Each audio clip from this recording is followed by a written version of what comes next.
بسم اللہ الرحمن الرحیم۔ السلام علیکم ناظرین، میں ایک حدیث آپ کے سامنے پیش کرنے جا رہا ہوں، اور اس حدیث کو پیش کرنے کا جو مقصد ہے وہ یہ ہے کہ ایک گروہ جو احمدی گروہ ہے وہ اس حدیث کو لے کے اور اس حدیث کو اپنی ذات پر جو ہے مصداق بنا رہا ہے، اور کہہ رہا ہے کہ اس حدیث میں جو امام جعفر صادق علیہ السلام نے وعدہ کیا تھا وہ وعدہ ہمارے ساتھ پورا ہوا، اور عبداللہ کی موت کی خبر ہم نہیں پہنچائی، اور ہم کو امام مہدی علیہ السلام کے ظہور کی خبر ملی۔ میں یہ چاہوں گا کہ سب سے پہلے میں پوری وہ حدیث آپ کے سامنے بیان کروں۔ وہ حدیث کیا ہے کہ جس کو وہ اپنی ذات پر فٹ کر رہے ہیں۔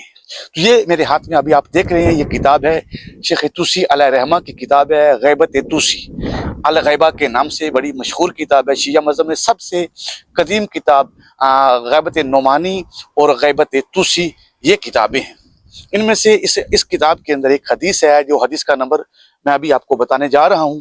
یہ حدیث کا نمبر ہے 445، 445 نمبر یہ حدیث ہے، اور یہ حدیث جو ہے اس کو روایت کیا ہے ابو بصیر نے، اور ابو بصیر جو ہے وہ کہتے ہیں کہ میں نے امام جعفر صادق علیہ السلام کو فرماتے ہوئے سنا کہ امام جعفر صادق علیہ السلام نے فرمایا، جو شخص عبداللہ کی موت کی ضمانت لے تو میں اس کو قائم علیہ السلام کی ضمانت دیتا ہوں۔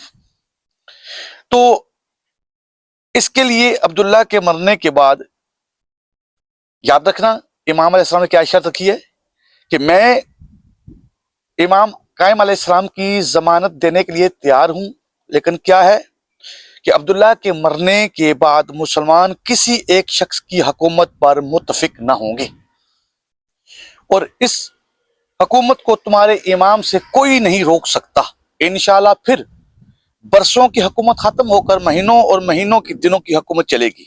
میں نے عرض کیا یہ سلسلہ طویل ہوگا؟ امام علیہ السلام نے فرمایا ہرگز طویل نہیں ہوگا۔ ناظرین، یہ وہ حدیث ہے۔ یہاں سب سے پہلے ہم عربی متن میں دیکھنا ہے، حوالہ میں نے پہلے پیش کر دیا ہے، حوالہ ہے 445 نمبر یہ حدیث ہے کتاب الغیبہ کے اندر، اور راوی ابو بصیر ہیں، اور اس میں ان ابی بصیر قالا سمعت ابا عبداللہ علیہ السلام یقول من یضمن لی موت عبداللہ ازمن لہو القائم ثم قال اذا مات عبداللہ لم یجتمع الناس بعدہ علی احد۔ ناظرین، یہ پوری عبارت جو ہے آپ نے بعد میں جا کے دیکھ لینی ہے۔ یہاں امام نے من یضمن کا جملہ استعمال کیا ہے، من یضمن، اور اس کے بعد ہے عبداللہ ازمن لہو، تو تم مجھے عبداللہ کی موت کی ضمانت دو اور میں تمہارے لیے قائم علیہ السلام کی ضمانت دینے کے لیے تیار ہوں۔ اس جملے کو ان لوگوں نے بدلا اور کیا کہا، اس کا معنی ترجمہ کیا کیا کہ امام جعفر صادق علیہ السلام نے فرمایا کہ تم میں سے اگر کوئی شخص مجھے عبداللہ کی موت کی خبر دے تو میں تو اس کو قائم کے ظہور کی خبر دوں گا۔ حالانکہ اس حدیث کے اندر کوئی ایسی بات نہیں ہے۔ امام نے فرمایا ہے کہ تم مجھے عبداللہ کی موت کی ضمانت لو تو میں تمہارے لیے قائم علیہ السلام کی ضمانت لیتا ہوں۔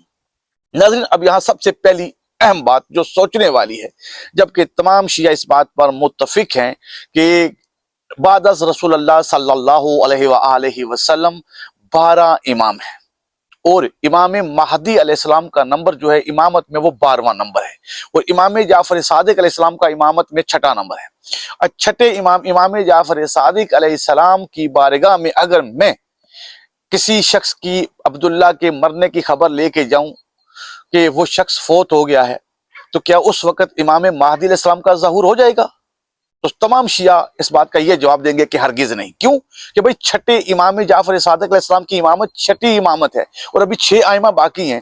جب تک امام جعفر صادق علیہ السلام کے بعد 5 مزید ائمہ نہ آئیں، 12ویں امام علیہ السلام کا ظہور نہیں ہو سکتا۔ تو پتہ چلا کہ اب یہ حدیث 11 ائمہ کے دور میں تو پوری نہیں ہو سکتی، یہ پوری ہوگی اگر تو ہوگی امام مہدی علیہ السلام کے دور میں۔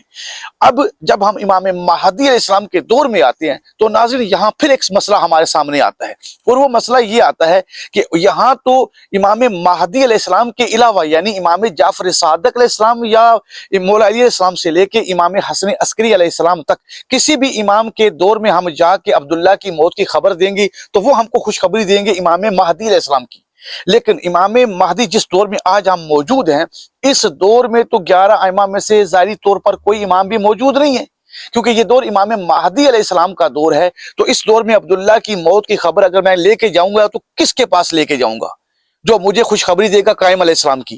کیونکہ قائم علیہ السلام کی خوشخبری اب قائم علیہ السلام خود تو نہیں دیں گے، اب قائم علیہ السلام کی خوشخبری تو مجھے کوئی باقی 11 ائمہ میں سے دے گا، لیکن ظاہری طور پر وہ 11 ائمہ تو موجود ہی نہیں ہیں۔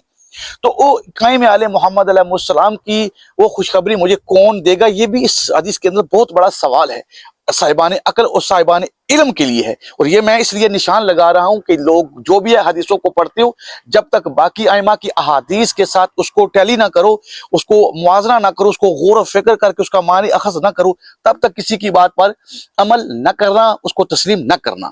یہاں یہ احمدی گروہ جو ہے یہاں یہی تو کھیل کھیل رہا ہے، آپ اس پر سوال نہیں کر رہے، آپ ان پر سوال کریں کہ اگر امام جعفر صادق علیہ السلام نے کہا کہ عبداللہ کی موت کی ضمانت لو، تو اب مولا امام جعفر صادق علیہ السلام سے لے کے امام حسن عسکری علیہ السلام کے دور تک اب اگر کوئی شخص عبداللہ کی موت کی خبر لے کے جائے گا تو ان ائمہ کے پاس لے کے جائے گا نا، تو ان ائمہ میں سے کسی کے پاس لے کے جائے گا تو پھر امام مہدی علیہ السلام کی ان ائمہ میں سے کوئی خوشخبری اس شخص کو سنائے گا۔ لیکن جب یہ باقی امام جعفر صادق علیہ السلام سے لے کے امام حسن عسکری علیہ السلام تک اگر غیبت کبریٰ میں کوئی ظاہری طور پر امام موجود ہی نہیں، اور یہ خوشخبری لے کے کس کے پاس جاؤ گے؟ یہ تو آپ ڈائریکٹ امام مہدی علیہ السلام کے پاس پھر بنتی ہے، اور اگر امام مہدی علیہ السلام کے پاس ڈائریکٹ جاؤ گے تو یہ بڑی عجیب بات ہے۔ اب امام مہدی علیہ السلام کس کی خوشخبری دیں گے؟